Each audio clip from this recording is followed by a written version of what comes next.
Ողջույն, ես Տիգրան Խզմալյանն եմ, Հայաստանի Եվրոպական կուսակցության նախագահը։ Ավազը ծորում եմ ավազե ժամացույցում և ես ներկայացնեմ մեր այսօրվա հանդիպման հիմնական իմաստը։ Եվրոպական կուսակցությունը վարչության և քաղխորհրդի ընդլայնված նիստում որոշում ընդունեց չմասնակցել ընտրություններին։ Որպես քաղաքական գործիչ և Հայաստանի քաղաքացի ես պարտավոր եմ բացատրություններ տալ ձեզ կամ գոնե ձեզնից այն մարդկանց, ովքեր չի ուրախանա սրա պատճառով և ով պատրաստվում էր ձայն տալ Եվրոպական կուսակցությանը։ Եվ այսպես, ինչու մենք ընդունեցինք այսպիսի որոշում։ Ես կլինեմ անկեղծ։ 2 տարի առաջ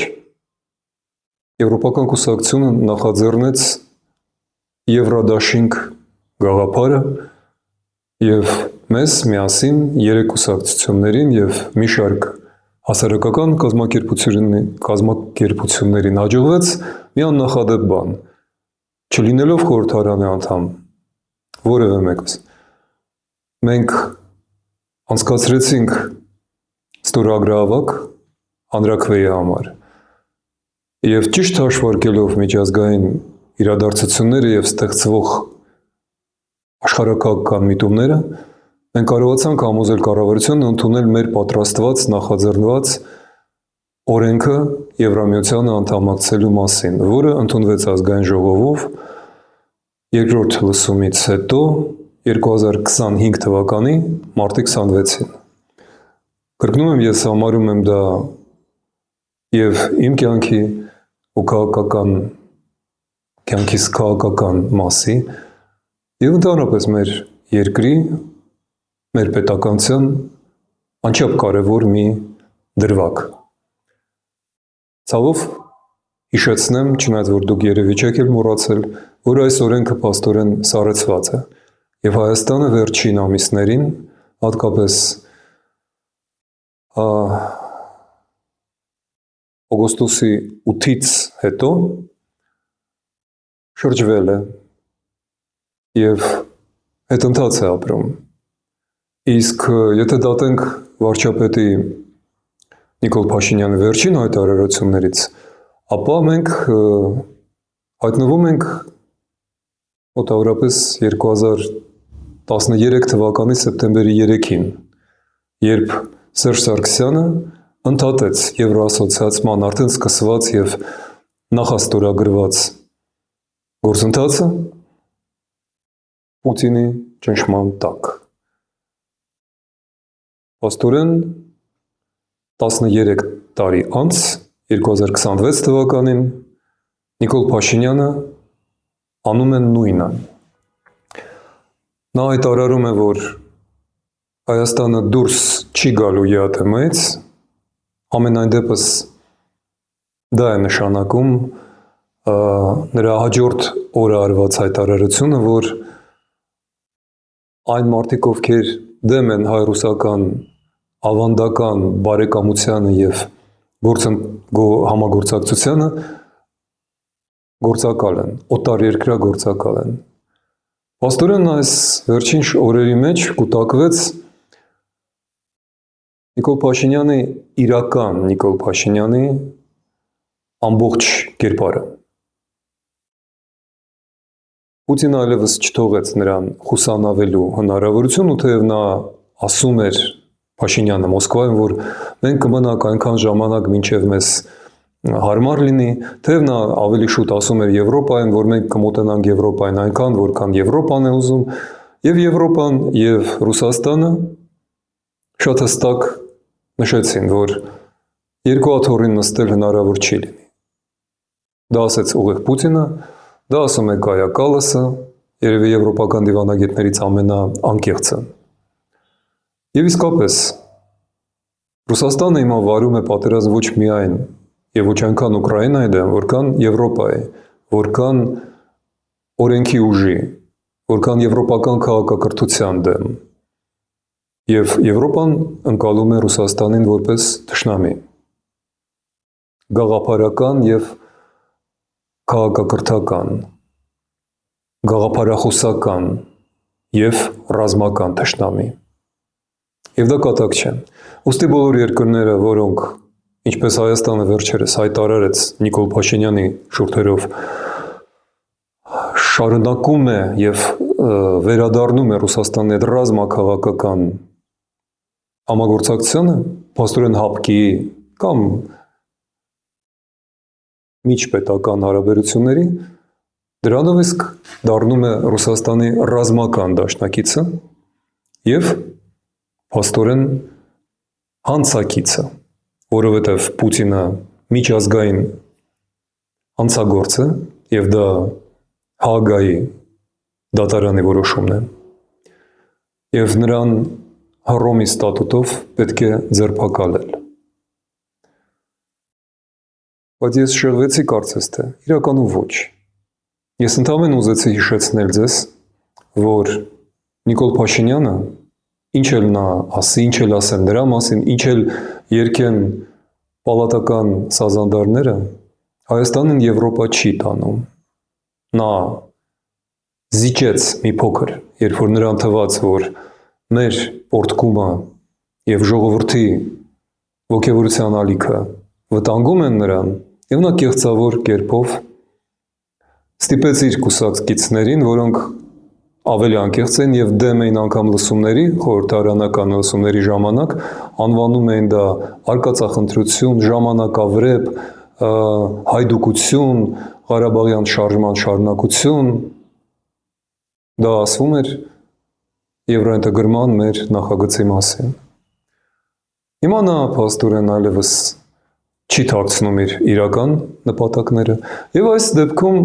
ես ընդամենը հարց եմ տալիս, հռետորական հարց, իսկ ինչով է նա տարբերվում նախկիններից, որոնք քառագլուխ, եռագլուխ ձևով մասնակցում են։ Մասնակցում է Քոչարյանը, անուղղակիորեն մասնակցում է Սերժ Սարգսյանը, Սամվել Կարապետյանն է մասնակցում կամ նրա գլխավորած ուժը, Գագիկ Ծառուկյանը, այսինքն ոչ մի բան իրականում չի փոխվել։ Լևոն Տեր-Պետրոսյանը, Հայաստանը միակ երկիրն է աշխարհում, որտեղ բոլոր նախկին ղեկավարները ուղիղ թե անուղղակիորեն մասնակցում են, ոչ միայն մասնակցում են ընտրություններին, նրանք անձամբ շարունակում են մնալ քաղաքականության մեջ, նրանք ազդում են քաղաքականության վրա, նրանք չեն պատժվել այն բոլոր արհավիրքների, կորուստների, հանցանքների համար, քաղաքական, տնտեսական, գաղափարական, որ կատարել են, որոնց մեզ բազմիցս տարիներ շարունակ ասում էր այդքան համոզիչ Նիկոլ Փաշինյանը։ Հիմա նա փաստորեն չի թաքցնում, որ նրանց մրցակցությունը, դա ընդամենը մրցակցություն է մի հարցում, թե ով է ավելի վստահելի և հավատարիմ Պուտինին, ով է ավելի հարմար Պուտինի համար։ Եվ Պուտինը Կիրիենկոյի պլանի միջոցով, և ես դա ամիսներ շարունակ ասում էի, և հիմա էլ եմ ասում, ընդունել է որոշումը և հիշում եք այն զարհուրելի պահը, երբ որ Ռուսաստանի դեսպան Կոպյուրկինը այցելեց նախընտրական շրջանում կենտրոնական ընտրական հանձնաժողովի ղեկավարին։ Դուք պատկերացնում եք նման բան։ Սա խորհրդանշական այց էր և լուսանկարներ էր խորհրդանշանը։ Ինչ է ուզում դրանով ասի Ռուսաստանը։ Մի բան ընդամենը։ Մենք ենք որոշում ընտրական գործընթացները, և դա ցավոք սրտի այդպես է։ Եվ իսկ իրական ընտրությունը, որը պետք է կատարեր Հայաստանը, Ռուսաստանի և Եվրոպայի միջև, հիմա ընդամենը Ռուսաստանի տարբեր դրացոների միջև է։ Եվ այս պարագայում Ռուսաստանը գերադասում է Փաշինյանին, որովհետև Փաշինյանից ոչ մի բան այլևս, ոչ մի անակնկալ չի սպասվում։ Փաշինյանը ամեն ինչ արդեն հանձնել է, համաձայնվել է և շարունակելու է հանձնել։ Եվ նա չի պահանջում իր հերթին Պուտինից ոչ մի բան։ Եթե ասենք որևէ մեկ այլ դրածոն կխնդրեր Պուտինից որպես նորեկ ինչ-որ աջակցություն, տարածքային, ֆինանսական, ռազմական, բարոյական, ինչ ասես։ Փաշինյանը դա չի պահանջում Պուտինից, ոչ։ Փաշինյանը ընդամենը խնդրեց թողնել նրան հանգիստ, վերընտրվելու իմաստով չխանգարել նրան եւ ասեց՝ մի բերեք ինձ հայկական Իվանիշվիլիներ տարբեր անուններով ու ազգանուններով, ես ինքս եմ կատարելու ձեզ համար Իվանիշվիլի դերը։ Ուստի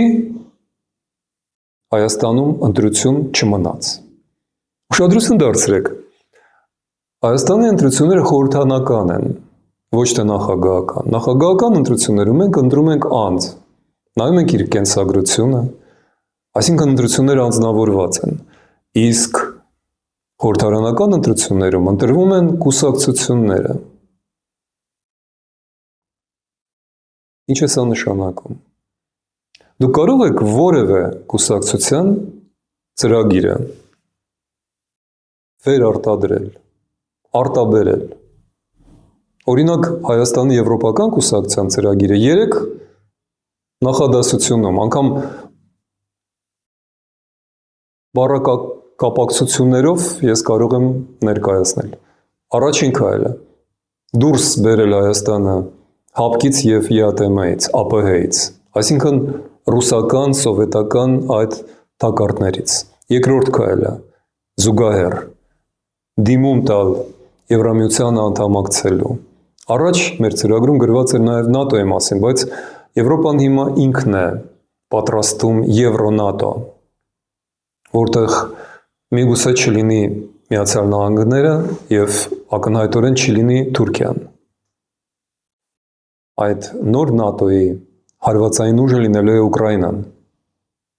Այդ նոր ՆԱՏՕ-ին միանալու են Բրիտանիան եւ Կանադան։ Ինչևէ, շարունակեմ, երրորդ կետը, ես կես լուրջ կես կատակ դա անվանում եմ Եվրորեմոնտ։ Դուք բոլորդ Եվրորեմոնտ արած կաք, դուք ապրում եք նորակառույց շենքերում կամ հին շենքերում նորոգված պատուհաններով, դռներով, խողովակներով, ես հիմա չեմ քննարկում, որ դրանք հաճախ թուրքական արտադրանքի են, այնուամենայնիվ մենք հասկանում ենք ինչի մասին է խոսքը։ Տվյալ դեպքում քաղաքական եվրորեմոնտը նշանակում է նախ եւ առաջ ապագաղութացում եւ դրա համար անհրաժեշտ երկրորդը՝ լյուստրացիան։ Լյուստրացիան նշանակում է բացառել պետական ապարատում եւ ընտրյալ պաշտոններում նախկին գործակալների ներկայությունը։ Դա Հայաստանի պես փոքր երկրում շատ անհրաժեշտ է, ես պարզապես չեմ ուզում հիմա երկար պատմել, ինչպես դա կարելի անել առանց մարդկանց ճակատագրերը ապականելու, բայց դա պատրաստի ծրագիրը եւ մենք հույս ունեմ դեռ կանենք դա։ Դա նշանակում է բացել երկիրը ազատ շուկայի համար, ոչ թե թուրքական եւ ադրբեջանական կամ ռուսական պետ մենաշնորհների, այլ Ֆրանսիայի եւ Գերմանիայի, Ավստրիայի, Շվեյցարիայի, Միացյալ Նահանգների, նույնպես Բրիտանիայի, Լեհաստանի բացել մեր շուկաները, գտնել մեր տեղը միջազգային շուկայում, դիվերսիֆիկացնել մեր տնտեսությունը, ազգայնացնել սեփականաշնորհված ապօրինի կամ Ռուսաստանին նվիրած երկաթուղին, գազամատղարող ենթակառուցվածքը, հոսանքը, հանքերը, հետո որոշել ինչպես արդյունավետ օգտագործել դա, միգուցե միջազգային աճուրդներով գտնել կառավարող։ Ընդհանրապես Հայաստանը նման է սնանկացած հիմնարկին կամ բանկին, եւ մեզ հիմա խիստ անհրաժեշտ է բարեխիղճ, խելացի, սրտացավ արտաքին կառավարում։ Ահա ինչու մենք ձգտում ենք Եվրամիություն, որովհետև մենք տեսել ենք ինչպես մեր պես աղքատ, բսկրտված, տանջված երկրները, Բալթյան երկրները, Մոլդովան, շուտով դուք կտեսնեք ինչ հրաշք է լինել Ուկրաինայում, Եվրոպայի միջոցով դարձան անվտանգ, զարգացած, հզոր երկրներ, որոնց կենսամակարդակը, աշխատավարձները, թոշակները, կենսաթոշակները 3, 4, 5 անգամ ավել են, քան Հայաստանում։ Ուրեմն ինչու է Հայաստանի Եվրոպական կուսակցությունը հրաժարվում այս գեղեցիկ ծրագրի իրականացումից։ Որովհետև այս ամենը հնարավոր կլիներ, եթե մենք կարողանայինք կոնսոլիդացնել դեմոկրատական ուժերին, ինչպես մենք արեցինք 24 թվականին, բայց անցյալ տարվա ընթացքում կառավարության հսկայական ջանքերով, կամ միգուցե ոչ այդքան էլ մեծ ջանքերով, ես հույս ունեի, որ ջանքերը գոնե բավական էին, մեկը մյուսի հետևից մեր գործընկերները նախկին սկսեցին հրաժարվել համագործակցությունից։ Եվ 2 տարի առաջ, եւ 2 ամիս առաջ, եւ 2 շաբաթ առաջ ես առաջարկում էի համագործակցություն։ Ես առաջարկում էի ժողովրդավարական լայն ճակատ։ Նոյեմբերին հրապարակեցի 70 անունից ցուցակ, որտեղ ես 28-րդ տեղն էի զբաղեցնում, եթե ինչ-որ մեկին հետաքրքիր է, եւ որը գլխավորում էր շատերի համար ընդունելի Ազատ Արշակյանը, որպես մեր ազգային ազատագրական պայքարի եւ ապագաղութացման պայքարի խորհրդանիշ։ Ազատ, դու չմիացար մեզ, բայց դու մեր ավակ ընկերն ես, ու դու շատ լավ գիտես ինչպես է ես փորձում բոլորին միավորել։ Բայց խնդիրը միայն այն չէ, որ մեզ ոչ ոք չուզեց մեզ հետ միանալ։ Վերջին օրինակն էր բոլորին դեմ են։ Երբ որ ես հասկացա, որ այո, մենք դեմ ենք եւ նախկիններին եւ ներկաներին, որոնք իրականում նույնն են, ես ընդունեցի բոլորին դեմ եմ շարժման պատվիրակությանը եւ մենք մի քանի հանդիպում ունեցանք, բայց վերջում հանկարծ ինչ-որ եւ ինչպես եւ 5 տարի առաջ 25 թվականին, երբ որ մենք ԱԺԲ-ի հետ էինք Եվրոպական կուսակցությունը, Սասնա Ծռերի հետ ստեղծեցինք ազգային ժողովրդավարական բևեռ եւ հիմա մենք լսեցինք նույն խոսքերը։ Բոլորին դեմ եմ շարժումը նախ ասեց, որ գաղափարապես նրանց եվրոպական ուղղվածությունը այդքան էլ չի հետաքրքրում, իրանք ուրիշ նպատակ են դրել։ Ես ասեցի լավ, եկեք կենտրոնանանք այն բաների վրա, որ մեզ միավորում են, այլ ոչ թե որը բաժանում են մեզ։ Համաձայնվեցինք եւ վերջին մեր հանդիպման ժամանակ իրենք հանկարծ մերժեցին մի շատ պարզ եւ ընդունված սկզբունք համամասնությունը, որտեղ երբ որ միանում են 1 կամ 2 կամ 3 կուսակցություններ, ընդունված է, որ ամեն եռյակում լինեն հավասար ներկայացուցչություն։ Ես նույն իմիջիալուց եւ 21 թվականի ընտրություններին էի առաջարկում եւ կարծում եմ, որ դա արդար է,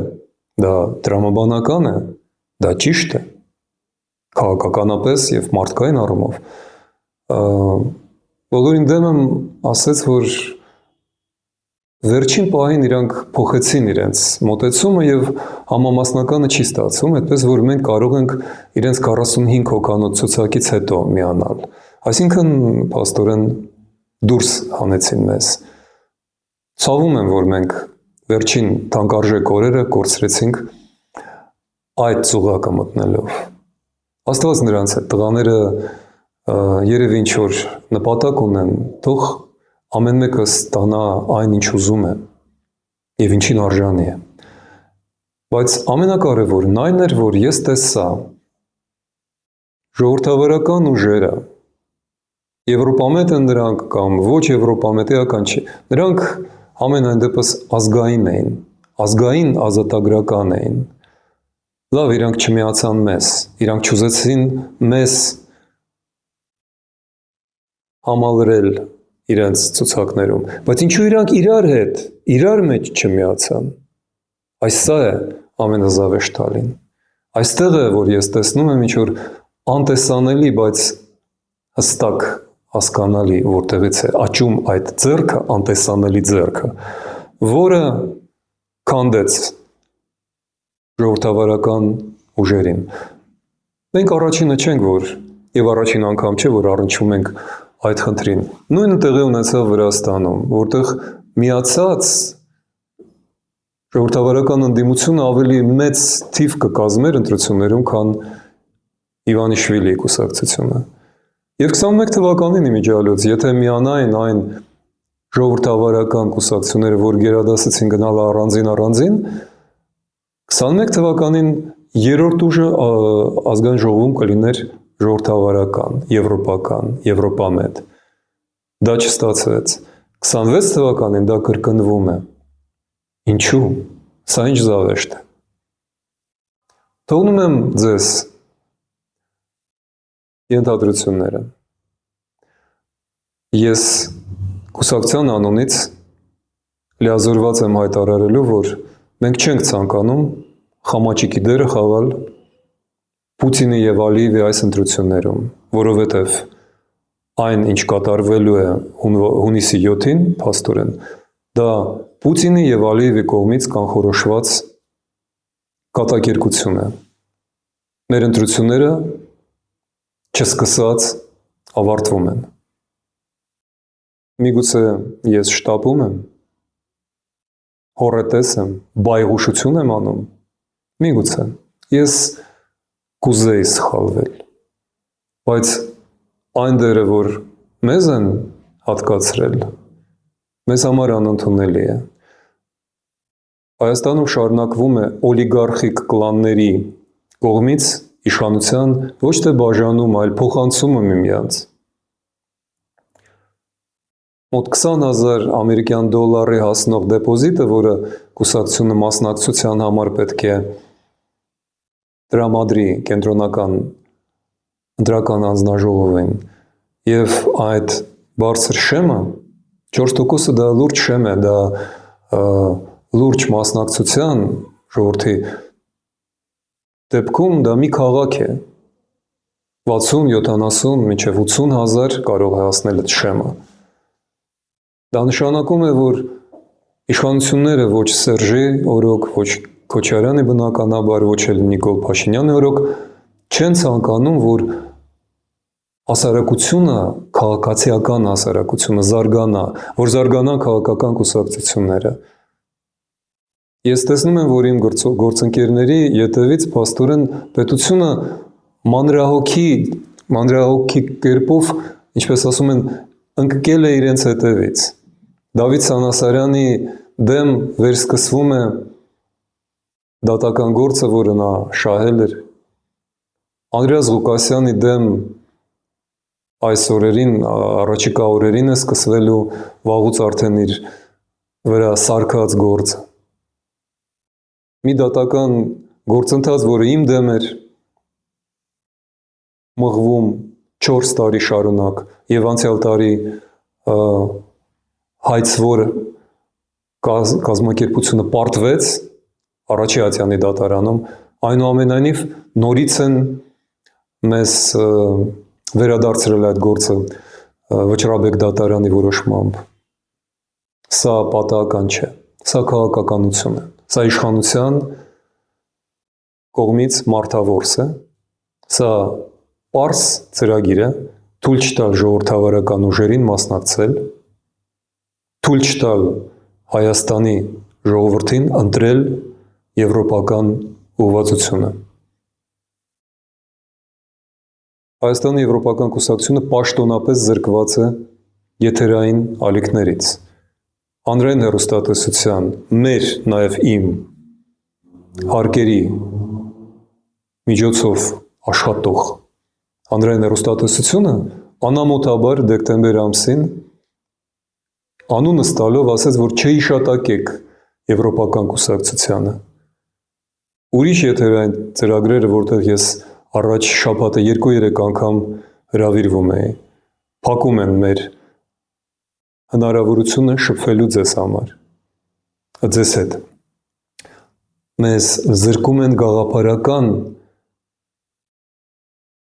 քարոզի հնարավորությունից, այսինքն ընտրությունները անարդար են, հետևաբար ընտրությունները նաև ազատ չեն։ Մենք չենք մասնակցելու ոչ ազատ, ոչ արդար ընտրություններին, որոնց ելքը կանխորոշված է հայ ժողովրդի մեջքի ետևում։ Այսքանն էր իմ այսօրվա ուղերձը ձեզ։ Ես դա ասում եմ դառնությամբ, բայց ամեն ինչ այնքան սև չէ, ինչքան այս տեսախցիկը, որի մեջ ես նայում եմ պատկերացնելով ձեզ։ Այս խայտառակությունը չի կարող շարունակվել։ Հայաստանը կամ ռուսական գուբերնիա կամ Ադրբեջանի արևմտյան Ադրբեջանի շրջան դարձնելու ծրագրերը չեն կարող իրականանալ։ Տեսականորեն ես տեսնում եմ այդ վտանգը եւ ես երբեք այդքան տագնապած չէի։ Ես պարզապես չեմ ուզում դրան հավատալ։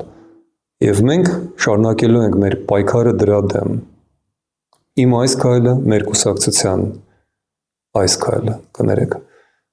դա այդ պայքարում մնալու քայլ է։ Մենք շարունակելու ենք բոլոր հնարավոր օրինական ձևերով Եվրոպայում եւ Հայաստանում, աշխարհում բացահայտել այս կեղծիքը, պաշտպանել մեր հայրենիքը, ապագաղութացնել այն ռուսական, ադրբեջանական եւ թուրքական զավթումից։ Մենք չենք հանձնվում եւ ձեռքերը վայր չենք դնում։ Մենք պարզապես չենք ուզում այս ամոթալի կատակերգությանը, ֆարսին, ոդևիլին մասնակցել։ Մենք մնում ենք երկրում, քաղաքականության մեջ, քաղաքացիական պայքարի մեջ, ազգային ազատագրական պայքարի մեջ հանուն եվրոպական Հայաստանի։ Շնորհակալություն։ Այսօր այսքանը։